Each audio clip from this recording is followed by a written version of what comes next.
갈라디아서 2장 1절부터 10절까지입니다. 이 갈라디아서는 전반부와 후반부로 나누어진다고 그랬죠. 1, 2장이 전반부입니다. 물론 세밀하게 하면 인사말도 나오고 좀 그렇습니다만은, 그리고 3, 4장이 이제 후반부에 속하죠. 3, 4장 그리고 5, 6장은 그리스도인의 생활에 대한 이야기를 하고 마무리를 합니다. 그런데 이 전반부는 주로 복음에 대한 변호인데, 그 중에서 오늘 이 말씀 2장 1절서부터 2장 마지막 절 내일 말씀까지, 이 말씀은 바울의 개인적인 삶을 통해서, 물론 어제도 개인적인 삶이 나왔습니다마는 복음에 대한 이야기를 해요. 어제는 복음의 기원에 대한 이야기를 했었죠. 근데 오늘은 사도들이 가지고 있는 복음과 자기의 복음을 비교하고 다른 점이 없다 하는 것을 다시 한번 이야기를 하면서 결론을 내리는 그런 내용입니다. 그래서 이제 2장 내일 말씀을 보면 베드로를 책망한 이야기도 나오고, 그러니까 권위에 있어서 우열이 없다 이런 이야기를 하는 거죠. 그리고 믿음으로 의롭다함을 얻는 것에 대해서 말씀을 하고 마무리를 해요. 자, 오늘 말씀은 이제 바울이 14년 후에 바나바와 함께 디도를 데리고 다시 예루살렘에 올라갔나니 하는 말씀으로 시작을 합니다. 이 바울이 예루살렘에 올라가서 자기가 전하는 복음을 유력한 자들에게 제출한 이유에 대해서 말을 하고, 그 동기를 말을 하는 그런 내용입니다. 이 유력한 자들이 누구냐라고 할 때 6절의 유력한 자들이 9절에 보면은 기둥같이 여기는 야고보, 게바, 요한, 이렇게 나와요. 그 6절의 유력한 자가 9절에 그 세 사람하고 일치하는 것인가는 확실하지 않지만, 일치까지는 아니더라도 이 세 사람이 포함이 됐겠죠. 유력한 자들은 결국은 12사도, 그리고 예수님의 동생 출신인 야고보 장로, 야고보 사도와 야고보 장로가 다릅니다. 야고보서를 쓴 사람은 야고보 사도가 아니라 야고보 장로예요. 이런 사람들이 주로 이 시절에 유력한 자들이었어요. 그들과의 만남에 대한 이야기를 합니다. 14년 후라고 시작을 하죠.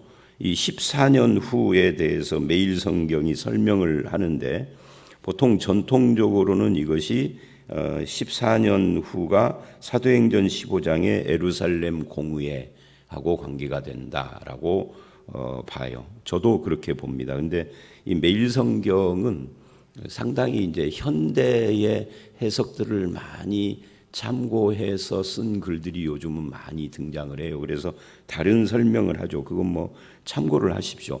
이것이 뭐 이 매일 성경이 말하는 그런 것인지, 아니면은 사도행전 15장 예루살렘 공회에 올라가는 것인지, 이것이 그렇게 중요한 문제는 아니에요. 그렇게 중요한 문제는 아니고, 이것이든 저것이든 본문의 내용에 영향을 주지는 않습니다.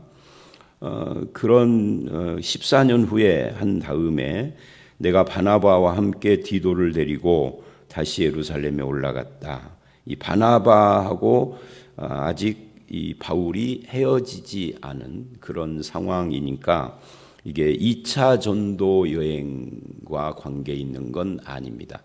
1차 전도 여행과 2차 전도 여행 사이인 거죠. 그래서 이제 예루살렘에 올라간 것을 이야기를 하면서, 거기에 뭐하러 올라갔는가를 2절이 설명을 합니다. 계시를 따라 올라가. 이 계시를 따라 올라가라는 말은 쉽게 이야기를 하면 하나님의 뜻을 따라 올라갔다, 그런 말이죠. 내가 마음대로 한 것이 아니라 하나님의 뜻이었다. 그게 내가 이방인 가운데서 전파하는 복음, 그러니까 바울이 전파하는 복음이죠. 특히 이방인 가운데라고 하는 이 표현이 중요합니다. 왜냐하면 복음이라는 내용은 똑같은데, 이 복음을 전하는 대상이 유대인이냐 이방인이냐에 따라서 강조점이 조금 달라질 수 있고 그렇고요. 또 듣는 사람들의 입장에서 어떻게 듣는가 하는 것이 달라질 수 있기 때문에 그러겠죠. 이방인 가운데서 전하는 복음, 이것을 그들에게 제시했습니다. 그들이 누구냐 하는 것은 여기 나타나지 않고 그 다음에 유력한 자들에게 사사로이 한 것은 해서 유력한 자들이라고 말을 하죠. 이 유력한 자가 6절에 유력한 자, 9절에 기둥같이 여기는 이렇게 이어지고 있습니다. 사도들에게 제시했다 하는 거죠. 제시한 이유가 뭐냐 하면은 내가 다름질한 것이나 다름질하는 것이나 다름질한 것이, 지금 하는 것은 지금 하는 것이고 한 것은 과거에 한 것이죠. 그러니까 다름질했다 하는 것은 복음을 전했고 교회를 이방인들 가운데 세웠다. 이방인들에게 전한 복음과 세운 교회, 이것이 헛되지 않게, 이 헛되지 않는다는 것은 무너지는 것을 말하는 거죠. 사도들이 바울을 만나기 전에는 바울이 전하는 복음이 문제가 있다라는 말을 전해 들었겠죠. 요즘 같으면은 통신이 발달해서 금방 전화 통화를 한다든지 네가 전하는 복음을 요약해서 인터넷으로 보내, 그러면 되는데 이때는 그런 시절이 아니기 때문에 직접 만나지 않고 소문으로 들었을 것이라고. 근데 전해주는 사람들이 누구냐에 따라서 어떤 입장에서 전하느냐에 따라서 내용이 확 달라지는 겁니다. 근데 주로 전해주는 사람들이 누구겠어요? 유대인들이겠죠. 근데 이 유대인들은 바울이 이방인에게 복음 전하는 것을 못마땅하게 생각하는 사람들입니다. 예수를 믿었어도 민족주의를 완전히 탈피한 것은 아닌 그런, 우리도 마찬가지예요. 예수를 믿었어도 한국 사람의 특징이 있는 거라고요. 그렇게 전해 주었겠죠. 그래서 내버려 두면 사도들이 어느 날 자기들끼리 모여서 그 바울이라는 사람이 전하는 복음 이단이다, 우리가 전하는 것과 다르다라고 선포해버리면 그걸로 끝장나는 거죠. 교회는 여전히 있을 수는 있겠지만 기독교로 인정을 못 받으면 서서히 무너져 가는 거죠. 그러니까 복음과 교회 세우는 것, 이것이 헛되이, 즉 무너지지 않도록, 헛되게 되지 않도록 하기 위해서 내가 예루살렘의 유력한 자들, 즉 사도들을 만나러 간 거다. 이 동기에 대한 이야기예요. 그러니까 바울은 그만큼 자기의 복음과 세운 교회와 성도들을 사랑하고 보호하려고 하는 마음이 강했다는 거예요. 그것 때문에 자존심을 다 내려놓고 찾아간 것이다 라고 말할 수 있겠죠. 이 바울의 삶을 우리는 언어, 행실, 마음, 그래서 언행심사 그러는데요. 이 언어, 행실, 마음, 심사, 언행심사가 복음과 교회에 초점을 맞추고 있다.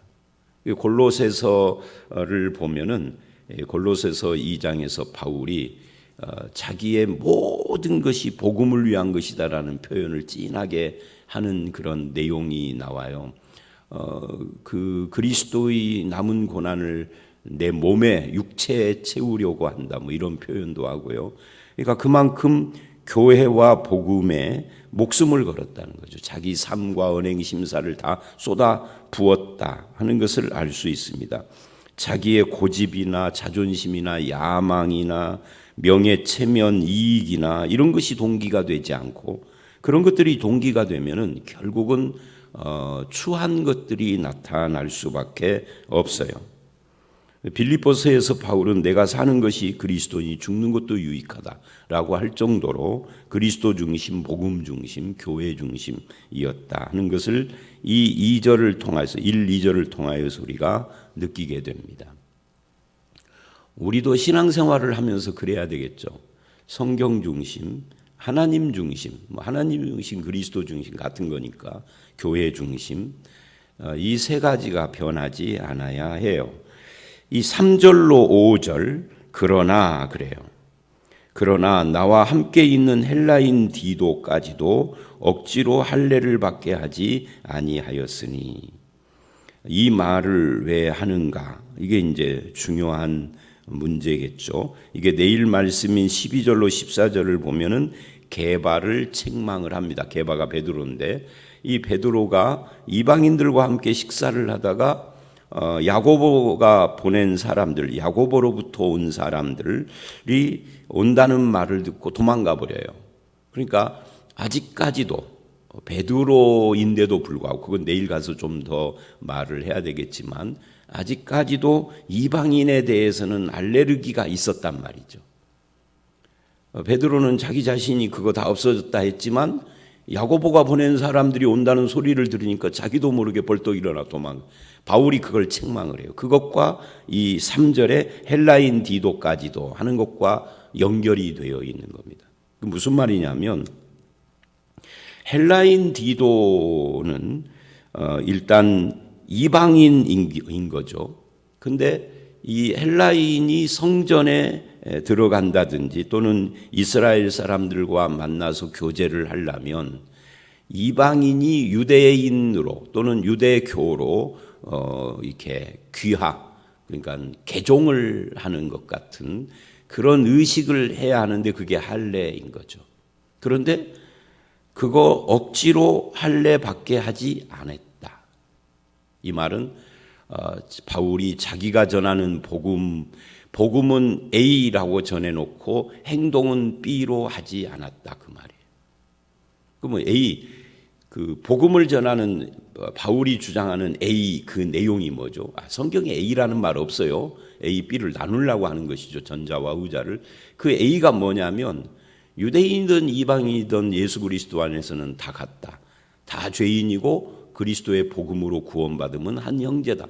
뭐 이런 이야기잖아요. 다른 조건은 없다는 거죠. 은혜로 구원받고 예수 안에 있으면 뭐 율법을 지켜야 되는 것도 아니고 율법으로 말미암은 것도 아니고 오직 그리스도와 그 은혜로 구원받으면 똑같은 존재다는 그 그리스도 안에서 구원받은 사람이라고 하는, 이게 이제 바울의 복음의 골자 중에 하나인데, 말은 그렇게 해서 사람들에게 가르치고 디도에게도 그렇게 해서 디도가 예수를 믿게 되고 이렇게 됐는데, 갑자기 예루살렘에 가서 사도들을 만나려고 하니까 너 이리 와봐.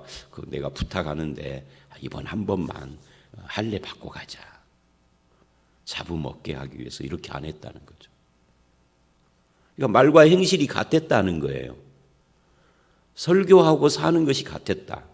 가르치는 성경 공부는 A로 오고 행동은 B로 오고 그러지 않았다. 똑같았다. 그런데 내일 말씀에 게바는 그게 안 되더라. 이 이야기예요, 지금. 그러니까 이게 복음의 순수성, 같은 복음, 복음은 변치 않음 같은 이런 것들을 지금 이야기를 하는 겁니다. 이것이 일시적으로라도 그렇게는 안 했다 하는 것을 말하는 거예요. 그래서 억지로 하지 않았다. 왜 그랬느냐? 이는 그래요. 그 이유를 이야기하고 있는 겁니다. 가만히 들어온 거짓 형제들 때문이라. 이 가만히 들어온 거짓 형제, 이거 1장에서 이야기했던 부분입니다. 1장 1절로 10절을 말을 하면서 다른 복음, 이 갈라디아 교회의 가장 큰 문제가 율법에 대한 태도 세 가지 중에 하나라고 그랬잖아요. 율법주의, 반율법주의, 율법 폐기론자들이죠. 그리고 갈라디안주의. 이 갈라디안주의는 뭐예요? 구원은 예수를 믿어 은혜로 받지만 구원받은 뒤에는 율법을 지켜 거룩해져 간다. 오늘날도 그거 똑같이 주장하는 사람들이 교회 안에 있습니다.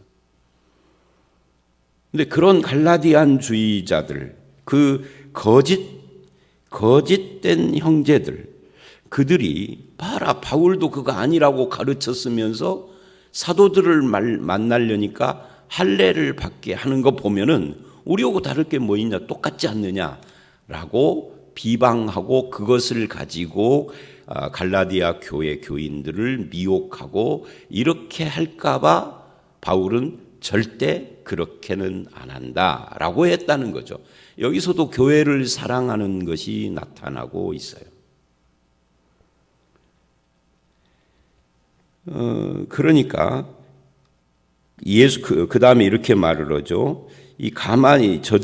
그들이 가만히 들어온 것은 이유는 그리스도 예수 안에서 우리가 가진 자유, 이 갈라디아서를 갈라디아서의 닉네임이 자유의 복음입니다. 이게 이제 자유에 대해서 5장에서 확실하게 이야기를 하는데, 여기서도 우리가 그리스도 안에서 가진 자유 이렇게 표현을 하죠. 그러니까 바울은 다른 서신서보다 갈라디아서에서 예수 안에서 얻은 자유에 대한 이야기를 많이 하는 것이고, 또 그것을 중요하게 생각을 합니다. 왜 그러죠? 이 자유라는 것은 뭐에서 자유인 거죠? 이방인, 유대인 구분하는 혈통주의라든지 유대교에 얽매이는 그런 율법주의라든지 이런 것으로부터의 자유예요. 로마서를 보면 죄에서 자유라든지 이런 부분들을, 죄에서 해방, 로마서 6장 같은데 그런 부분들을 굉장히 강조하는데, 갈라디아서는 율법에서부터의 자유를 이야기합니다. 이방인, 유대인을 구분하는 것도 결국 율법을 기준으로 하는 거니까요. 그러니까 율법으로부터의 자유 이야기를 하는 겁니다. 이 자유를 우리가 예수 안에서 얻었는데 그것을 뒤집어서 우리를 종으로 삼고자 한다. 누구의 종? 율법의 종, 그리고 율법을 지켜야 된다고 강조하면서 사람들을 가르치는 그 거짓 교사들의 종. 둘은 같은 거죠. 우리 종으로 그러니까 예수 안에서 자유를 얻었는데 다시 종이 되어버린다면, 그럼 바울이 전하는 복음, 이거는 완전히 무너지는 거 아닌가. 그래서 억지로 디도의 이 이방인 할례 문제를 억지로 하지 않았다. 이 말은 억지로 하지 않았다. 이 말은 다시 생각해야 될 것이 뭐냐면, 그러면 바울 선생님, 그냥 제가 할례를 받을게요 하고 디도가 자원해서 한다면 그거는 뭐 막을 필요 없죠. 그러니까 억지로 하는 것은 강제로, 규정으로, 법으로라는 뜻이고요. 본인이 자원해서 할례를 받고자 한다면 그건 네 자유다. 그것도 이제 그렇게 하는 거죠. 그래서 억지로, 자발적으로. 그래서 우리 개신교가 아니라 성경이 말하는 교회는 모든 것의 자유 그리고 자발성, 이게 중요한 정신입니다. 그래서 이제 이 부분이 훼손된 것이 중세 천년 천주교 세상이었죠. 모든 것이 억지였잖아요. 다 잡아 죽이고 막 해서 법으로 모든 것을. 그런데 개신교는 자유를, 그래서 이 장로교의 제1 모토가 신앙과 양심의 자유입니다. 그러다 보니까 수많은 교파가 나오기는 했습니다만은 그것에 대해서 터치하지 않겠다, 뭐 이렇게 나간 거죠. 신앙과 양심의 자유. 그러니까 그만큼 중요하게 생각을 했다는 거죠. 루터로부터 개신교가 출발을 해서 뭐 이제 이것에 대해서 여러 가지 논란이 있기는 있지만, 그런 걸 굉장히 중요하게 여기고, 이게 이제 신대륙 아메리카로 가면서 더욱 영국에서 엄청난 핍박을 받았기 때문에 우리가 이제 신대륙으로 가면은 이 종교를 가지고 억압하고 이런 거 하지 말자. 그래서 자유를, 그래서 미국이 전 세계에서 자유가 굉장히 발달한 나라죠. 근데 오늘 우리가 보면은 우리가 못 살았을 때는 미국을 동경했는데 잘 살고 보니까 미국은 자유가 너무 지나쳐. 그런 면이 있습니다. 근데 그렇게 된 이유가 개신교 때문에 그런 겁니다. 자유를 중요하게 여긴 거예요. 자, 그래서 이거를 자발성으로. 근데 한국 교회는 이 자발성을 강조하기보다 자꾸만 억지로, 법제도로 뭐 이런 식으로 가고 있는 경향이 있죠.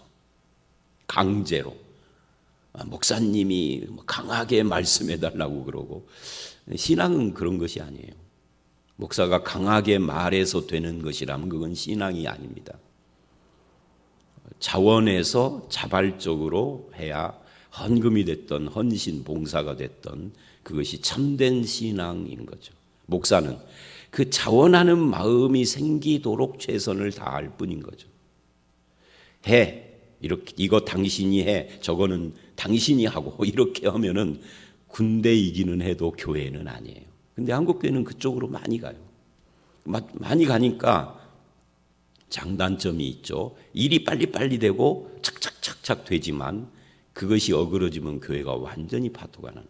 그래서 이제 엊그저께도 어떤 분 오고 이야기를 하는데 그런 말을 하더라고요. 전주에 이 검찰 쪽에 아는 분이 있는데 그분이 그런데요.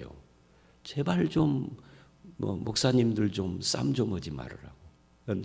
이 전라북도인지 전주인지에 그 고소 고발의 몇 분의 1이 교회 건이래요.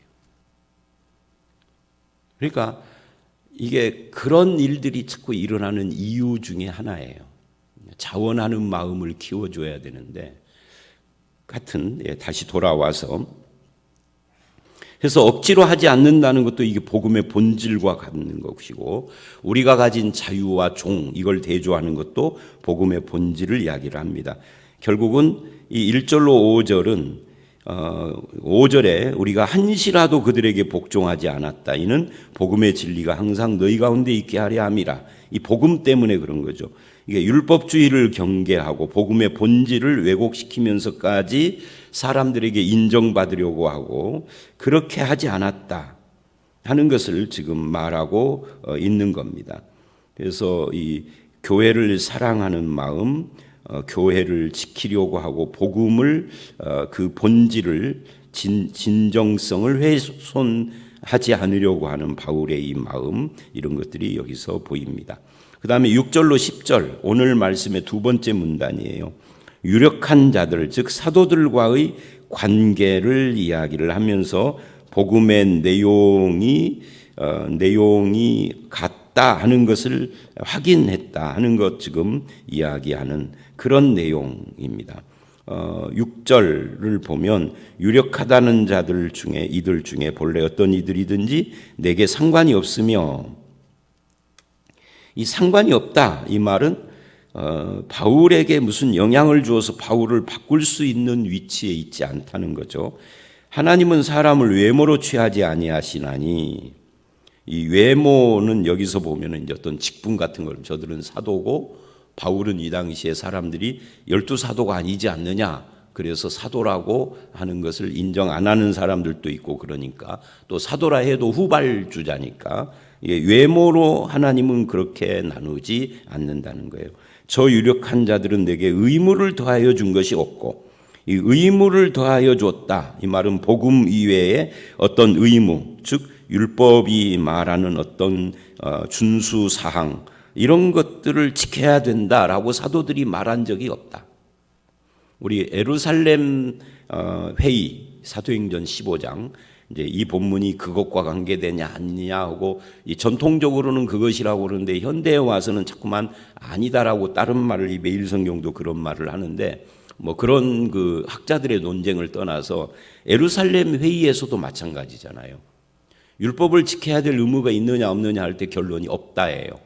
없는데 야고보가 마지막에 다만 목매어 죽인 것과 음행과 우상 숭배와 이런 것들은 하지 말라고 금하자가 아니라 권고하자 그렇게 결론을 내렸던 거예요. 그러니까 바울은 지금 나에게 의무를 더해 준 것이 없다. 오직 복음이다 이 말을 하는 겁니다. 여러분 복음의 특징 제가 어제 그저께 뭐라고 그랬죠? 이 복음의 특징, 믿음의 특징 오직이라고 그랬어요. 오직을 빼면은 천주교하고 똑같은 거예요. 오직이 들어가야 합니다. 그러니까 이 오직이라는 말이 여기서는 의무를 더해 준 것이 없고 복음 플러스 알파가 없다. 복음은 그냥 복음일 뿐이에요. 거기에 뭐를 더해야만 완전해지는 것이 아니에요. 그 자체로 온전한 것이다. 예수 그리스도로 온전하다. 이 말을 지금 하는 겁니다. 도리어 그들은 7절 내가 무할례자에게 복음 전함을 맡은 것 같이 베드로가 할례자에게 맡은 것을 보았고 그러니까 결국은 복음 전하는 대상의 차이지 내용은 똑같더라. 복음의 내용은 그런 겁니다. 내용은 똑같은데 대상이 틀리면은 그 표현에서 약간의 차이가 있겠죠. 그러니까 그건 표현의 차이일 뿐이고 스타일의 차이일 뿐인 겁니다. 스타일이 다르고 표현이 다른 것은 그건 시비거리가 아닌 거죠. 내용이 중요한 것이니까.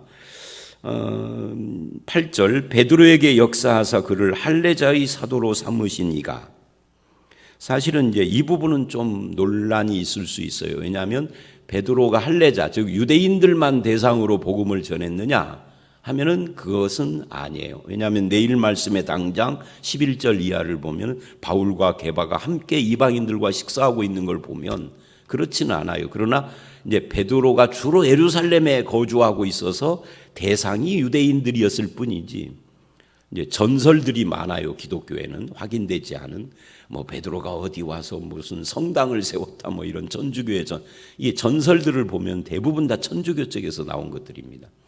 근데 혹시 베드로가 정말 로마를 가고 정말 어디 스페인을 가고 어디를 갔을 수 있죠.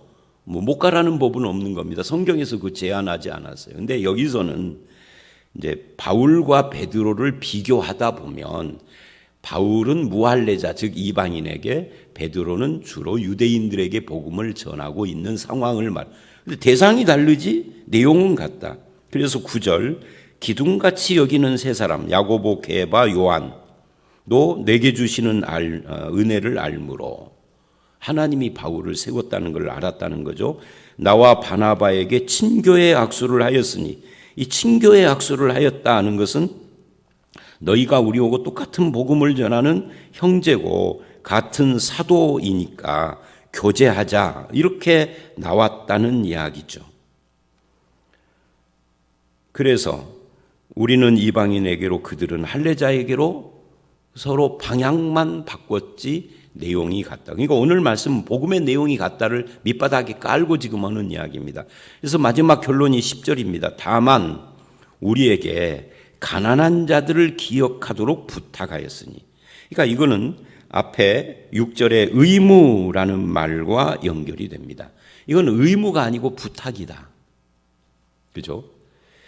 그러니까 복음이 같고 사명과 스타일만 다른데 사도들이 가난한 자를 기억해달라고 바울에게 부탁을 했다는 거죠. 그거 이외에는 바울에게 부탁을 하거나 의무나 짐을 지우거나 어떤 가이드라인으로 이 테두리 안에서만 해야 된다고 이딴 말은 안 했다는 거죠. 그게 대화를 해보니까 그게 필요 없는 거죠. 똑같으니까. 그런데 이 가난한 자를 기억하는, 이거는 본래 나도 힘써 행하고 있는 중이다. 이거는 사도들이 말하든 안 하든 이미 그렇게 시행하고 있는 거니까 결국은 결론이 뭔 거예요? 결론이 저들은 나에게 더해 준 것이 아무것도 없다. 바울의 복음은 예수 그리스도로부터 온 거죠. 사도들에게 영향받은 것이 없는 거죠. 이게 오늘의 결론입니다. 다만 복음은 같은데 사명이 다르고 대상이 다르고 스타일이 다르고 뭐 이런 것뿐입니다. 여기서 우리가 이제 마무리를 하면서 친교의 악수, 이 부분도 생각을 해봐야 합니다. 믿음이 같은데 친교를 거부하는 사람도 있습니다. 저도 이제 그런 걸 옛날에 한 30년 전에 경험한 적이 있는데, 대화를 한 두세 시간을 했어요. 그 사람하고. 뭐 전라북도에서 꽤 유명하다고 그때 소개를 받았어요. 지금은 이제 뭐 좀 안타깝게 저하고 한 두어 살, 서너 살 차이밖에 안 되는데 일찍 죽어서 안 계시는데, 근데 대화를 해보니까 그 당시에는 드물게 대화가 통하더라고요. 성경에 대해서, 복음에 대해서 뭐 여러 가지. 그래서 참 내가 이 전라북도에 온 지 1년밖에 안 됐는데 좀 앞으로도 계속 교제를 했으면 좋겠다.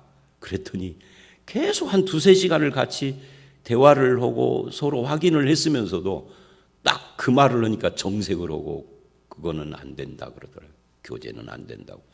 자기하고 교제하려면 자기 밑에서 1년 이상 배워야 한대. 그래서 내가 너무 뻥쪄가지고 이 친구 지금 뭔 말을 하는 거지? 아마 이 가운데 아시는 분 있으실지도 모르는데 누군지 짐작이 안 돼, 표정이 짐작이 안 되시는 것 같네. 하여튼 그러니까요, 이 바울이나 게바의 태도와 오늘 우리들의 태도가 좀 다를 수 있어요. 복음이 같으면 얼마든지 친교를 해야 하는데 복음이 같은데 친교를 거부하는 황당한 일을 저는 경험한 적이 있어요. 그러니까 이게 교제의 친교의 악수를 했다. 이 중요합니다. 진리에 발을 섰는데 사람들과의 사귐이 어설픈 사람들 참 많습니다. 독불장군이라든지 이런 사람들이 있습니다. 그건 잘못이죠. 자, 이제 마무리를 어떻게 할까요? 이렇게 하죠. 복음은 플러스 알파가 없다. 복음은 오직 복음일 뿐이다. 그리고 사도 바울은 그리고 우리는 이 복음과 교회의 유익을 위하여서 존재하는 자들이다. 그리고 마지막으로 같은 믿음, 같은 복음 안에 있으면 친교, 교제도 할 수 있어야 한다. 이 복음에는 의무가 아니라 자발성이 중요하다 하는 이런 4가지 정도가 오늘 본문의 결론이라고 할 수 있습니다. 그 중에서도 한 가지만 강조를 하면 여러분 뭐든지 자원해서 하시기를 바랍니다. 신앙은 자원하는 마음이 더 소중한 거예요. 그렇게 믿음으로 사시는 저와 여러분이 되시기를 주의 이름으로 축원합니다. 함께 기도합니다.